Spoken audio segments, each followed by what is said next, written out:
আজ সোমবার ঘড়িতে বাজে বিকেল 3:30। আমরা ঢুকে গেছি আমাদের হোটেলে। আর এই রুমটা আমরা নিয়েছি। রুমটা বেশ বড় এবং পরিষ্কার পরিচ্ছন্ন। ওয়াশরুমের সঙ্গে গিজারও রয়েছে আর ছোট্ট মতো একটা ব্যালকনি রয়েছে। ওভারঅল মিলিয়ে আমাদের বেশ ভালোই লাগলো। হোটেলে ঢোকার সময় দেখছিলাম রোপওয়েটা চলছে।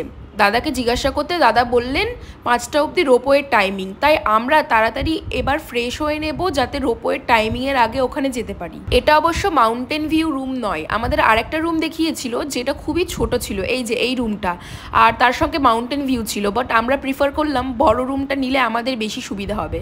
তো চলেন এবার তাড়াতাড়ি রেডি হয়ে বেরিয়ে পড়ি। हम तो निकल गए हैं। হুড় করে ছুটতে যদি বন্ধ হয়ে যায় খুব বাজে হবে। তাই এখন আমরা ছুটছি রোপওয়ের উদ্দেশ্যে। দেখা যাক রোপওয়েটা শেষ অবধি পাই কিনা। 5টা অবধি টাইমিং, এখন বাজে 4টে। আর আমরা হোটেলে 3টায় পৌঁছেছিলাম। এই ফার্স্ট টাইম আমি কথা বলছি, যেহেতু অনেক মানুষ নেই, তো মানুষের সামনে কথা বলতে লজ্জা লাগে।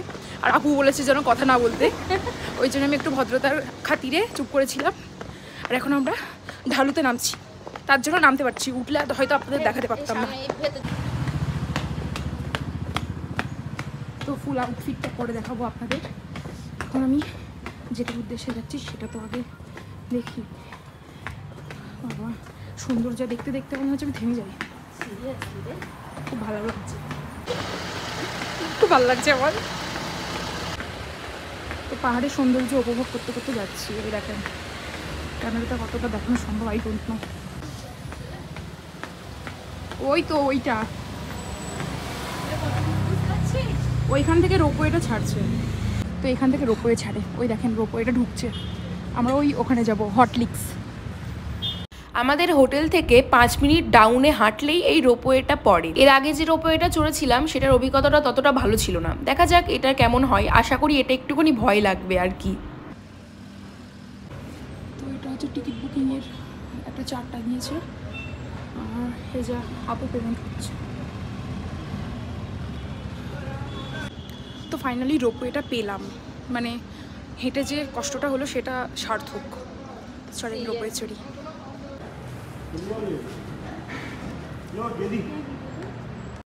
রোপওয়েটা এবার ছেড়ে দিচ্ছে। আর আমরা তো দাঁড়িয়ে, এখানে বসার কোনো সিট নেই।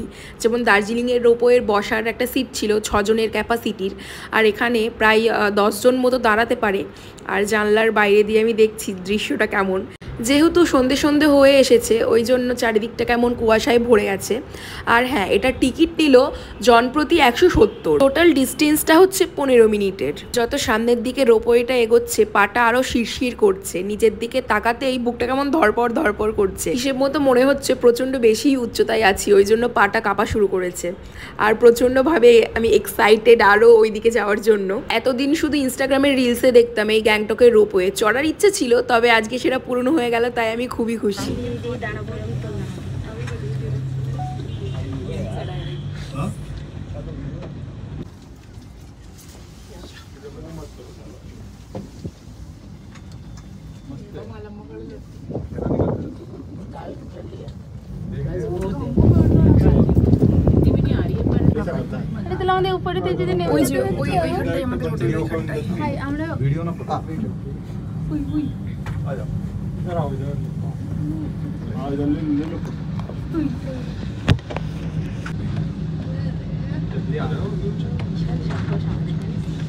ভয় লাগেনি রে, শুধু ওই সামান্য একটুখানি ওখানে পাটা কেঁপেছে।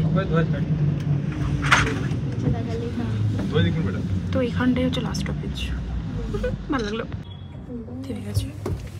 এটা আর উপরে উঠবে নাকি ফিরবে? অফকোর্স ওইটাই যাবে নাকি? ওইটা মানে কোনটা? ওই যে পেছনে ওই দেখ, কোনটা? ওই যে সোজা ওইটাই। আচ্ছা, মানে হিসাব মতো ওখানে একটা কাউন্টার রয়েছে, ওইটা। হ্যাঁ, ওইটা তো যেতে পারতাম না। ও এখানে, এই তো স্ট্যান্ড। রোপওয়ে থেকে কিন্তু আমরা ওখানে নামিনি, অ্যাকচুয়ালি আমাদের নামতে দেওয়া হয়নি। রোপওয়ে যেমনভাবে ওই স্টপেজে পৌঁছালো সেরকমভাবে আবার ব্যাক করছে যেখান থেকে উঠেছিলাম সেই দিকে। যখন রোপওয়েটা স্টপেজে উঠলো তখন কেমন একটা কেঁপে উঠেছিল আর আমি খুব ভয় পেয়ে গেছিলাম। বাট ওই জায়গাটাই একটু মজাটা হলো। এবার দেখেন আস্তে আস্তে ব্যাক করছি আমরা। আপনাদের একটাই কথা বলবো, যেখানে রোপওয়ে দেখবেন এত উচ্চতায়, একবার চড়ে অবশ্যই এক্সপিরিয়েন্স করবেন যে কেমন লাগছে। এটাই আমার সব থেকে ভয় লাগলো, অন্যান্যগুলোতে আমার অতটা ভয় লাগেনি। আপুরও খুব ভালো লেগেছে রোপওয়েতে উঠে। আর তারপরে আমরা আস্তে আস্তে নিচের দিকে নেমে এসেছি, আর রোপওয়ে থেকে যে ব্রিজটা দেখা যাচ্ছিল গোল মতো, সেই ব্রিজেই এসে গেছি আমরা। এখান থেকে রোপওয়ে যাচ্ছি, সেই ছবিগুলো আমরা তুলছি, আর তারপরে এখানে দাঁড়িয়ে কয়েকটা ফটোও তুলে নেব।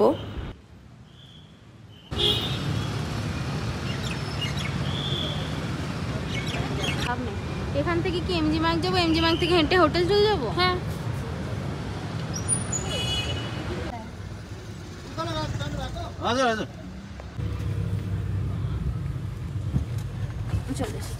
রোপওয়ের ওখান থেকে একটা ছোট ট্যাক্সি বুক করে আমরা চলে এসেছি এমজি মার্গে।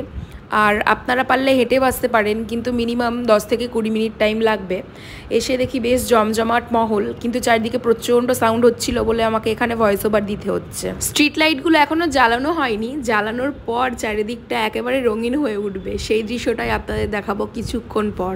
এখান থেকে হাঁটতে শুরু করলাম, আরও সামনের দিকে যাব আর দেখবো সেখানে কি কি রয়েছে। এতদিন যখন ভিডিওতে এই রাস্তাটা দেখতাম মনে হতো অন্য কোনো দেশ, সত্যি যখন নিজে হাঁটছি তখন মনে হচ্ছে আমি বিদেশে চলে এসেছি। এখন যে টেম্পারেচারটা রয়েছে একদমই নর্মাল টেম্পারেচার, বেশ ভালো লাগছে। চলেন সামনের দিকে এবার কিছু খাওয়া যাক। হালকা হালকা খিদে পেয়েছে, ওই জন্য একটা মিক্সড চাউমিন নিয়ে নিয়েছি, আর পাশে স্ট্রিটে বসার যে জায়গাগুলো রয়েছে ওখানেই বসে খেতে শুরু করে দিয়েছি। আর এই যে এই দোকানটা থেকে চাউমিনটা কিনলাম, কাঞ্চন ফাস্ট ফুড। কয়েকটা স্ট্রিট শপ এক্সপ্লোর করলাম, আর সেখান থেকে কিছু জিনিসও কিনে নিয়েছি যেগুলো আপনাদের সঙ্গে পরে শেয়ার করব। এখানে জিনিসের প্রাইস তুলনামূলকভাবে বেশি এক্সপেন্সিভ আর কি। এখন বাজে প্রায় 7টা মতো, হাঁটা পথে 5 থেকে 6 মিনিট লাগবে আমাদের হোটেলে যেতে। আর স্ট্রেট রাস্তা, ঢালুও নয় উঁচুও নয়, তো খুব টায়ার্ড হয়ে গেছি। চলেন এবার হোটেলের দিকে যাওয়া যাক। চলো ঘুমিয়ে পড়ি আমরা গিয়ে। আজ খুব টায়ার্ড অ্যাকচুয়ালি, ওই জন্য। কি বাবা, চল। আমরা হোটেল হোয়াইট মাউন্টেনে স্টে করেছি, ভাবলাম আপনাদের সঙ্গে একবার চারিদিকটা শেয়ার করে দিই। এখানে সকালের ব্রেকফাস্ট এবং রাতের ডিনার এই দুটো প্রোভাইড করা হবে, আর আমরা নেমেছি মূলত ডিনারের জন্য, আর সেই ফাঁকে আপনাদের সঙ্গে একবার শেয়ার করছি।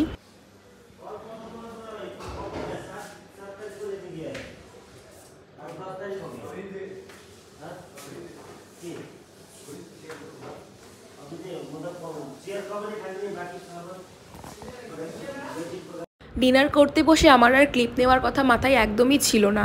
তাড়াতাড়ি ঘুমিয়ে পড়তে হবে, সকাল 7টার দিকে তো আবার উঠতে হবে কালকের দিনটা এক্সপ্লোর করার জন্য। আজকের ভিডিও তাহলে এই পর্যন্ত, আশা করি আপনাদের ভালো লেগেছে, আর আগের ভিডিওতে অনেক ভালোবাসা দিয়েছেন, তার জন্য সকলকে থ্যাংক ইউ। নেক্সট পার্টটা খুব শীঘ্রই আসবে, সবাই ভালো থাকবেন, সুস্থ থাকবেন, বাই বাই।